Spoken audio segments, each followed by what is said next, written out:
അടവിത്തരുക്കളിനിടയിൽ ഒരു നാരകം എന്ന വണ്ണം, അടവിത്തരുക്കളിനിടയിൽ ഒരു നാരകം എന്ന വണ്ണം, വിശുദ്ധരിൻ നടുവിൽ കാണുന്നേ അതിശ്രേഷ്ഠനായ യേശുവിനെ.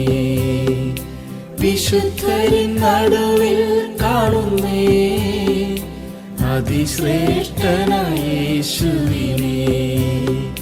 വാഴ്ത്തുമേ എന്റെ പ്രിയനെ, ജീവകാലമെല്ലാം ഈ മരുയാത്രയിൽ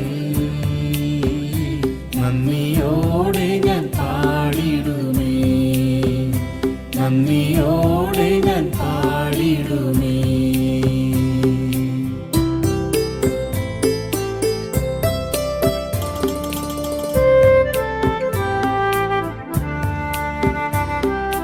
പനിനീർ പുഷ്പം ശരോണിലവൻ, താമരയുമേ താഴ്വരയിൽ. പനിനീർ പുഷ്പം ശരോണിലവൻ, താമരയുമേ താഴ്വരയിൽ. വിശുദ്ധരിൽ അതിവിശുദ്ധനവൻ, മാ സൗന്ദര്യ സമ്പൂർണനേ. വിശുദ്ധരിൽ അതിവിശുദ്ധനവൻ, മാ സൗന്ദര്യ സമ്പൂർണനേ. വാഴ്ത്തുമേ എന്റെ പ്രിയനെ, ജീവകാലമെല്ലാം ഈ മരുയാത്രയിൽ നന്ദിയോടെ ഞാൻ പാടിടുമേ, നന്ദിയോടെ ഞാൻ പാടിടുമേ.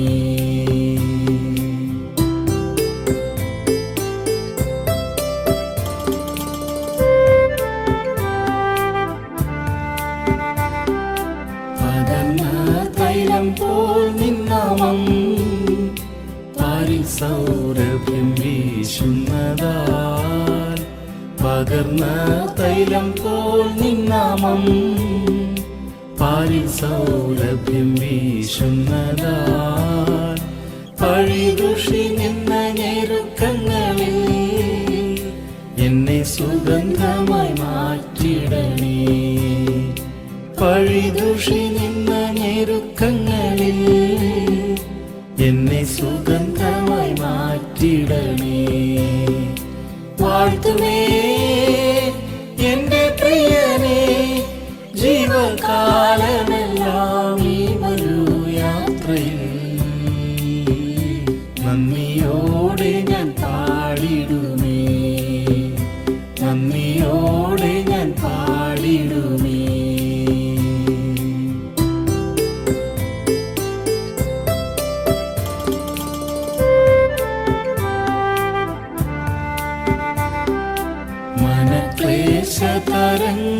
മനക്ലേശതരംഗങ്ങളാൽ ദുഃഖസാഗരത്തിൽ മുങ്ങുമ്പോൾ, മനക്ലേശതരംഗങ്ങളാൽ ദുഃഖസാഗരത്തിൽ മുങ്ങുമ്പോൾ, തിരുക്കരം നീട്ടിയെടുത്തണച്ചു ഭയപ്പെടേണ്ട എന്നുരച്ചവനേ.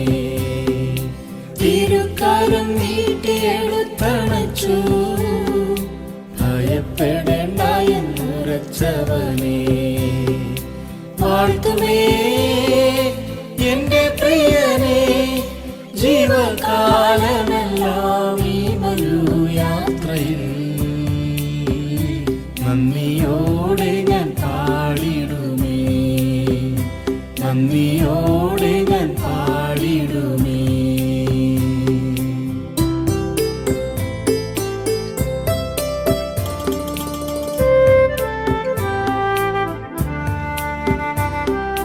തിരുഹിതം തികച്ചിടുവാൻ ഇതാ ഞാനിപ്പോൾ വന്നിടുന്നേ.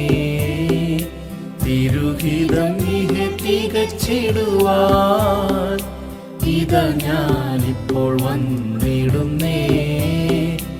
എന്റെ വേലയെ തികച്ചുകൊണ്ട് നിന്റെ മുൻപിൽ ഞാൻ നിന്നിടുവാൻ. എന്റെ വേലയെ തികച്ചുകൊണ്ട് നിന്റെ മുൻപിൽ ഞാൻ നിന്നിടുവാൻ. വാഴ്ത്തുമേ എന്റെ പ്രിയനെ ജീവകാലമെല്ലാം ഈ ഒരു യാത്രയിൽ. നന്ദിയോടെ ഞാൻ പാടിടുമേ, നന്ദിയോടെ ഞാൻ പാടിടുമേ. യോഹന്നാൻ്റെ സുവിശേഷം 15-ാം അധ്യായം 1-2 വാക്യങ്ങൾ വായിക്കുന്നു. ഞാൻ സാക്ഷാൽ മുന്തിരിവള്ളിയും എൻ്റെ പിതാവ് തോട്ടക്കാരനുമാകുന്നു. എന്നിൽ കായ്ക്കാത്ത കൊമ്പൊക്കെയും അവൻ നീക്കിക്കളയുന്നു, കായ്ക്കുന്നതൊക്കെയും അധികം ഫലം കായ്ക്കേണ്ടതിന് ചെത്തി വെടിപ്പാക്കുന്നു. ഇവിടെ നമ്മുടെ കർത്താവായ യേശുക്രിസ്തു പറയുന്നതായ ഒരു കാര്യം, നാം ഓരോരുത്തരും മുന്തിരിവള്ളിയിലെ കൊമ്പുകളാണ് എന്നുള്ളതാണ്. കർത്താവ് സാക്ഷാൽ മുന്തിരിവള്ളിയും ആ മുന്തിരിവള്ളിയിലെ കൊമ്പുകളാണ് നാം ഓരോരുത്തരും എന്ന് കർത്താവ് നമ്മോട് പ്രത്യേകമായി സൂചിപ്പിക്കുകയാണ്. ഒരു കൊമ്പിന് മുന്തിരിവള്ളിയിൽ വസിച്ചിട്ടല്ലാതെ ഫലം കായ്ക്കുവാൻ സാധ്യമല്ല. അതേപോലെ തന്നെ കർത്താവായ യേശുക്രിസ്തുവിൽ വസിക്കാത്ത ഒരു വിശ്വാസിക്ക് ഒരിക്കലും ഫലം കായ്ക്കുവാനായിട്ട് സാധ്യമല്ല. എന്തൊക്കെയാണ് ഫലങ്ങൾ? ആത്മാവിൻ്റെ ഫലങ്ങളെ സംബന്ധിച്ച് ഗലാത്യ ലേഖനം 5-ാം അധ്യായം 22-23 വാക്യങ്ങളിൽ നമുക്ക് കാണുവാൻ സാധിക്കും. അത് ഇങ്ങനെയാണ്: ആത്മാവിൻ്റെ ഫലമോ സ്നേഹം, സന്തോഷം, സമാധാനം, ദീർഘക്ഷമ, ദയ, പരോപകാരം, വിശ്വസ്തത, സൗമ്യത, ഇന്ദ്രിയജയം. ഈ വകയ്ക്ക് വിരോധമായി ഒരു ന്യായപ്രമാണവുമില്ല എന്ന് അപ്പോസ്തലനായ പൗലോസ് വളരെ ഖണ്ഡിതമായി പറഞ്ഞിരിക്കുകയാണ്. ഈ ആത്മാവിൻ്റെ ഫലങ്ങൾ നമ്മിൽ നിന്ന് പുറപ്പെടണമെങ്കിൽ നാം സാക്ഷാൽ മുന്തിരിവള്ളിയിൽ വസിച്ചെങ്കിൽ മാത്രമേ സാധ്യമാകുകയുള്ളൂ എന്ന് കർത്താവ് പറയുന്നു. വലിയവനായ ദൈവം നമ്മെ ഓരോരുത്തരെയും സംബന്ധിച്ച് ആഗ്രഹിക്കുന്നത് നാം ഫലം കായ്ക്കുന്നവരായി തീരണം എന്നുള്ളത് തന്നെയാണ്. ഓരോ വിശ്വാസിയും ദൈവം ആഗ്രഹിക്കുന്നതായ ഫലം പുറപ്പെടുവിക്കുന്നവരായിട്ട് തീരണം. അല്ല എങ്കിൽ നാം ഈ വേദഭാഗത്തിൽ കാണുന്നത് പോലെ കായ്ക്കാത്ത കൊമ്പൊക്കെയും അവൻ നീക്കിക്കളയുന്നു എന്ന് എഴുതിയിരിക്കുന്നു. അതുകൊണ്ട് നാം ഫലം കായ്ക്കുന്നവരായി തീരേണ്ടത് ആവശ്യമാണ്. അതേ സംബന്ധിച്ച് കർത്താവ് പറഞ്ഞതായ ഒരു ഉപമയാണ് ലൂക്കോസിൻ്റെ സുവിശേഷം 13-ാം അധ്യായം 6 മുതലുള്ള വാക്യങ്ങളിൽ നാം കാണുന്നത്. അതിങ്ങനെയാണ്: അവൻ ഈ ഉപമയും പറഞ്ഞു. ഒരുത്തന് തൻ്റെ മുന്തിരിത്തോട്ടത്തിൽ നട്ടിരുന്ന ഒരു അത്തിവൃക്ഷം ഉണ്ടായിരുന്നു. അവൻ അതിൽ ഫലം തിരഞ്ഞു വന്നു, കണ്ടില്ല താനും. അവൻ തോട്ടക്കാരനോട്, ഞാനിപ്പോൾ 3 സംവത്സരമായി ഈ അത്തിയിൽ ഫലം തിരഞ്ഞു വരുന്നു, കാണുന്നില്ല താനും. അതിനെ വെട്ടിക്കളക, അത് നിലത്തെ നിഷ്ഫലമാക്കുന്നത് എന്തിന് എന്ന് പറഞ്ഞു. അതിന് അവൻ, കർത്താവേ, ഞാനതിന് ചുറ്റും കിളച്ച് വളമിടുവോളം ഈ ആണ്ടും കൂടെ നിൽക്കട്ടെ, മേലാൽ കായ്ച്ചെങ്കിലോ, ഇല്ലെങ്കിൽ വെട്ടിക്കളയാം എന്ന് ഉത്തരം പറഞ്ഞു. നമ്മുടെ കർത്താവ് നമ്മിൽ നിന്ന് ആഗ്രഹിക്കുന്നത് നാം വായിച്ചതുപോലെയുള്ളതായ ആത്മാവിൻ്റെ ഫലങ്ങളാണ്. തിരുവെഴുത്ത് പറയുന്ന പോലെ ഫലം കൊണ്ടാണ് വൃക്ഷത്തെ തിരിച്ചറിയുന്നത്. അതുകൊണ്ട് ഈ ഫലങ്ങൾ നമ്മിൽ നിന്ന് ഉളവാകുന്നുവോ എന്ന് നമ്മുടെ തോട്ടക്കാരൻ വളരെ ശ്രദ്ധാപൂർവം നോക്കിക്കൊണ്ടിരിക്കുന്നു എന്ന് തിരുവെഴുത്ത് നമ്മോട് പറയുകയാണ്. അതുകൊണ്ട് നാം ആത്മാവിൻ്റെ ഫലങ്ങൾ പുറപ്പെടുവിക്കുന്നവരായി തീരേണ്ടത് ആവശ്യമാണ്.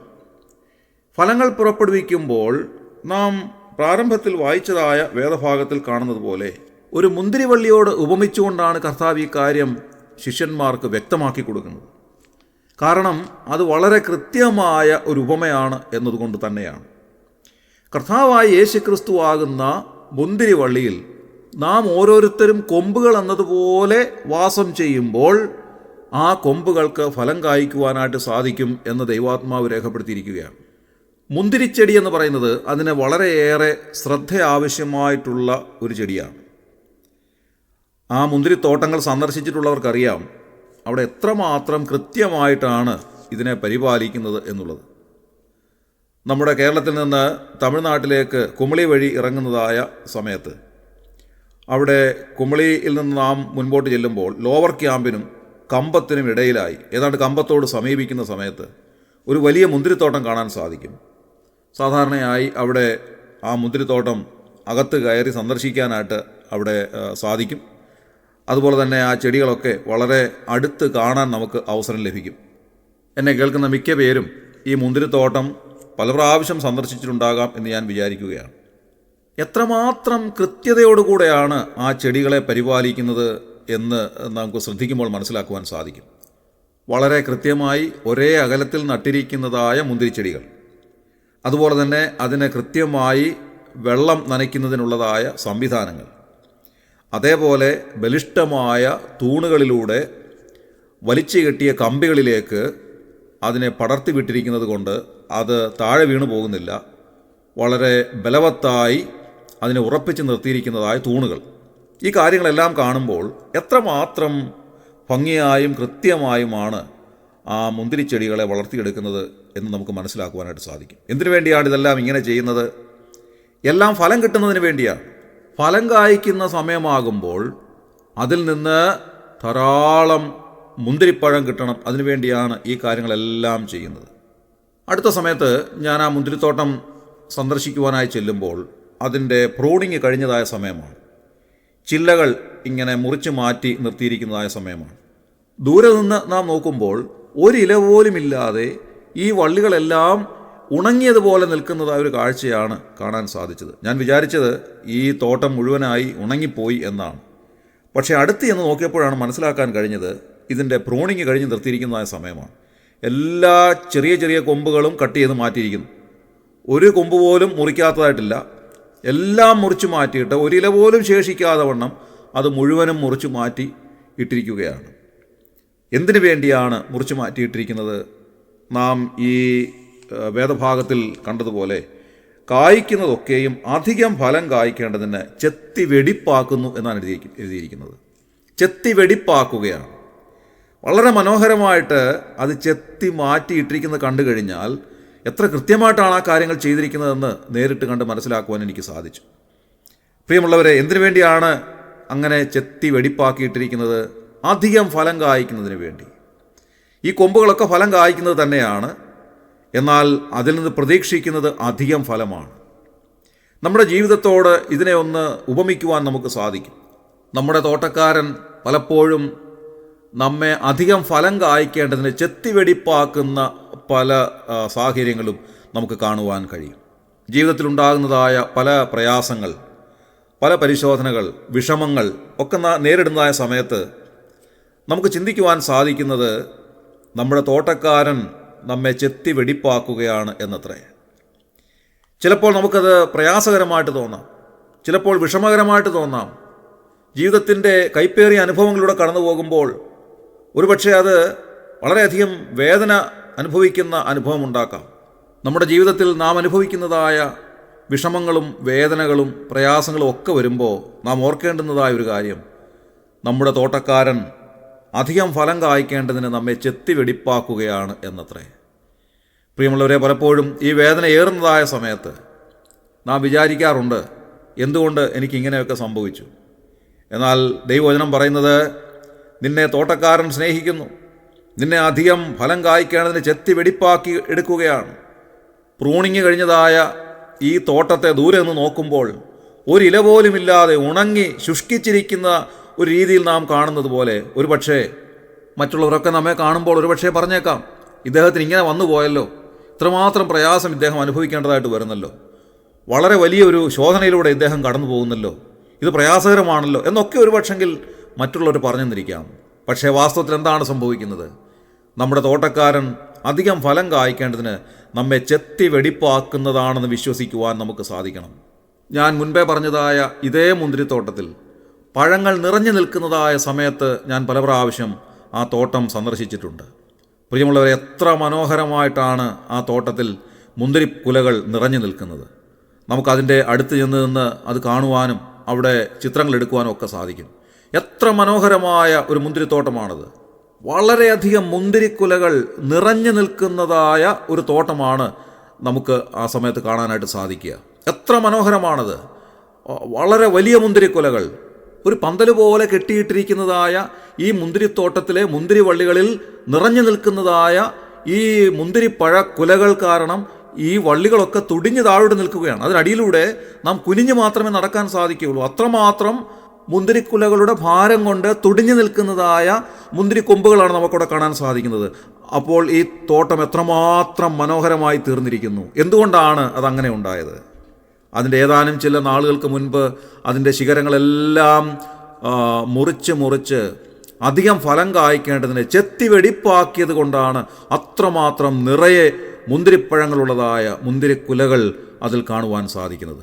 അതിൽ ഇലകൾ ഇടതൂർന്ന് വളർന്നു നിൽക്കുന്നത് കാണുവാൻ സാധിക്കും. അത്രമാത്രം ആ തോട്ടം മനോഹരമായി തീർന്നിരിക്കുന്നത്. കാരണം ഏതാനും ചില നാളുകൾക്ക് മുൻപ് അതിലെ കൊമ്പുകൾ ആ തോട്ടക്കാരൻ അത് ചെത്തി വെടിപ്പാക്കി മനോഹരമാക്കിയതുകൊണ്ടാണ്. പ്രിയമുള്ളവരെ, നമ്മുടെ ജീവിതത്തെ നമ്മുടെ യജമാനൻ ചെത്തി വെടിപ്പാക്കുന്നുവെങ്കിൽ ഒരു കാര്യം ഉറപ്പാണ്: അധികം താമസിയാതെ ഈ ഇലകളെല്ലാം തളിർക്കും. അധികം താമസിയാതെ ഇത് മുന്തിരിപ്പഴങ്ങൾ, മുന്തിരിക്കുലകൾ കായ്ച്ചു വരും. അത് മനോഹരമായിത്തീരും. ഈ തോട്ടം ഏറ്റവും മനോഹരമായിത്തീരും. അതുകൊണ്ട് പ്രിയമുള്ളവരെ, ഏതെങ്കിലും നിലയിൽ നാം പരിശോധനയിലൂടെ കടന്നു പോയിട്ടുണ്ടെങ്കിൽ, ഏതെങ്കിലും പ്രയാസത്തിലൂടെ, ജീവിതത്തിലെ വിഷമങ്ങളിലൂടെ, നിരാശയിലൂടെ, ബുദ്ധിമുട്ടിലൂടെ, വല്ലാത്ത പ്രതിസന്ധിയിലൂടെ കടന്നു പോയിട്ടുണ്ടെങ്കിൽ ഒരു കാര്യം ഓർമ്മിക്കുക: ഈ പ്രതിസന്ധിയെ തരണം ചെയ്ത് നാം പോകുമ്പോൾ അധികം താമസിയാതെ നമ്മുടെ ജീവിതത്തെ അനുഗ്രഹം കൊണ്ട് നിറയ്ക്കുന്നവനായ ദൈവം ഈ തോട്ടത്തെ എത്രമാത്രം മനോഹരമാക്കിയോ അതുപോലെ നമ്മുടെ ജീവിതത്തെ ഏറ്റവും മനോഹരമാക്കുന്നു. ഫലങ്ങളാൽ നിറഞ്ഞ ഒരു അനുഗ്രഹത്തിൻ്റെ അനുഭവത്തിലേക്ക് നമ്മെ കൊണ്ടുവരുന്നു എന്നുള്ളത് ഈ ഉപമയിൽ നിന്ന് നമുക്ക് മനസ്സിലാക്കുവാനായിട്ട് സാധിക്കും. അതുകൊണ്ട് നമ്മുടെ വിഷമങ്ങളെല്ലാം മാറ്റിവെക്കാം. നമ്മുടെ പ്രയാസങ്ങളെല്ലാം നീങ്ങിപ്പോകട്ടെ. യജമാനൻ നമ്മെ ചെത്തി വെടിപ്പാക്കി നമ്മെ ഏറ്റവും ഫലവത്തായ മുന്തിരിക്കൊമ്പുകളാക്കി മാറ്റുവാനുള്ളതായ വലിയ സമയം അടുത്തിരിക്കുന്നു എന്നുള്ളത് ഓർത്തുകൊണ്ട് നമ്മുടെ കഷ്ടങ്ങളിൽ പ്രശംസിക്കുവാൻ കർത്താവ് നമ്മെ സഹായിക്കട്ടെ. ദൈവനാമം മഹത്വപ്പെടുമാറാകട്ടെ. നമ്മുടെ കണ്ണുകളെ അടയ്ക്കാം, നമുക്ക് പ്രാർത്ഥിക്കാം. ക്രിസ്തുവേശുവിലൂടെ അതിവാത്സല്യമായി ഞങ്ങളെ സ്നേഹിക്കുന്ന സ്വർഗീയ പിതാവാ നല്ല ദൈവമേ, അനുഗ്രഹകരമായ പ്രഭാതത്തിൽ ഉണരുവാൻ ഞങ്ങളെ സഹായിച്ചതിനായി സ്തോത്രം ചെയ്യുന്നു. കർത്താവെ, ഞങ്ങൾ ചിന്തിച്ചതുപോലെ ഫലം കായ്ക്കുന്ന കൊമ്പുകളെ അധികം ഫലം കായ്ക്കേണ്ടതിന് ചെത്തി വെടിപ്പാക്കുന്ന അവിടുത്തെ കരങ്ങളിൽ ഞങ്ങളെ തന്നെ ഇന്ന് രാവിലെ സമർപ്പിക്കുകയാണ്. കർത്താവെ, പലപ്പോഴും അവിടുന്ന് ഞങ്ങളെ ചെത്തി വെടിപ്പാക്കുമ്പോൾ അത് ഞങ്ങൾക്ക് പ്രയാസകരമായി, ഞങ്ങൾക്ക് വേദനാജനകമായി തീരാറുണ്ട്. പലപ്പോഴും കർത്താവെ, വേദനയുടെ മധ്യത്തിൽ ഞങ്ങൾ പ്രയാസപ്പെടാറുണ്ട്, ബുദ്ധിമുട്ടാറുണ്ട്, നിരാശ അനുഭവിക്കാറുണ്ട്, പലപ്പോഴും ഞങ്ങൾ സങ്കടപ്പെടാറുണ്ട്. പക്ഷേ കർത്താവെ, അധികം താമസിയാതെ ഫലങ്ങളാൽ നിറഞ്ഞ ഒരു അനുഭവത്തിലേക്ക് ഞങ്ങളെ നയിക്കുന്നതിന് വേണ്ടിയാണ് അവിടുന്ന് ഞങ്ങളെ ചെത്തി വെടിപ്പാക്കുന്നത് എന്ന് മനസ്സിലാക്കുവാൻ ഈ വചനം ഞങ്ങൾക്ക് നൽകി തന്നതിനായി ഞങ്ങൾ നന്ദിയോടെ സ്തോത്രം ചെയ്യുന്നു. കർത്താവ്, ഇന്ന് രാവിലെ ഈ ശുശ്രൂഷയെ സംബന്ധിച്ച് എല്ലാവരെയും അവിടുന്ന് അനുഗ്രഹിക്കുകയും സഹായിക്കുകയും ചെയ്യണമേ. അവരെല്ലാവരും കർത്താവെ ഏറ്റവും അധികം ഫലം കായ്ക്കുന്ന അനുഗ്രഹത്തിൻ്റെ അനുഭവത്തിലുള്ളവരാകുവാൻ സഹായിക്കണമേ. പ്രതിസന്ധികളുടെയും പ്രശ്നങ്ങളുടെയും വേദനയുടെയും നിരാശയുടെയൊക്കെ മധ്യത്തിൽ കർത്താവെ ഞങ്ങൾ പതറിപ്പോവുകയല്ല, അതിനേക്കാൾ ഉപരിയായി അവിടുന്ന് ഞങ്ങളെ ഏറ്റവും ശ്രദ്ധിക്കുന്നുവെന്നും ഞങ്ങളെ ഏറ്റവും ഫലപ്രാപ്തിയുള്ളവരായി തീരുന്നുവെന്നും കാണുവാൻ ഞങ്ങളെ സഹായിക്കണമെന്ന് പ്രാർത്ഥിക്കുന്നു. ഇന്നത്തെ ശുശ്രൂഷയിൽ സംബന്ധിച്ച് എല്ലാവരെയും അവിടുന്ന് അനുഗ്രഹിച്ചാട്ടെ. അവിടുന്ന് അങ്ങനെ ചെയ്തതിനായി ഞങ്ങൾ നന്ദിയോടെ സ്തോത്രം ചെയ്യുന്നു. ഞങ്ങളുടെ പ്രാർത്ഥന കേട്ടതിനായി സ്തോത്രം.